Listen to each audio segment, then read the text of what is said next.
Merci. La parole est à Monsieur Régis Juanico pour une explication de vote. Bien, merci, Monsieur le Président. Le ministre Olivier Véran citait dans son propos introductif Michel Rocard, qui, dans sa préface du Livre blanc en 1991, disait « Il n'y a pas de tâche plus fondamentale que de traiter de façon exemplaire la question des retraites ». Il oubliait de dire que Michel Rocard disait aussi « Sans consensus nécessaire, sans temps de réflexion suffisant, les retraites, il y a de quoi faire chuter, il y a de quoi faire tomber 7 ou 8 gouvernements. » Votre contre-réforme des retraites, conduite dans une impréparation totale, caractérisée par son amateurisme, est tout sauf exemplaire.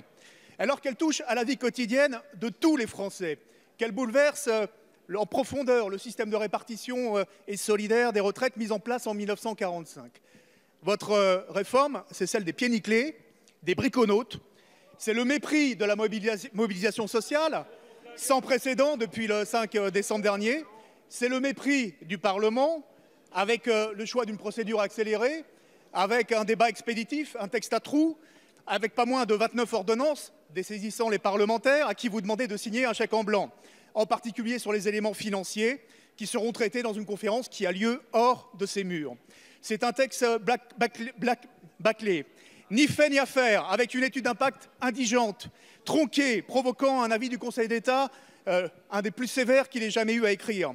Un texte à multiples inconnus, en particulier sur l'évolution de la valeur du point, basé sur un indicateur, le revenu moyen d'activité, improvisé de toutes pièces en commission spéciale.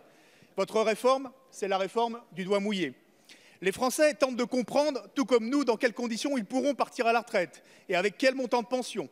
Nous avons posé des questions précises, concrètes en commission spéciale. Vous avez été incapables de les rassurer. Au contraire, votre usine à gaz anxiogène, vos approximations, vous les avez plongés, les Français, dans un brouillard épais.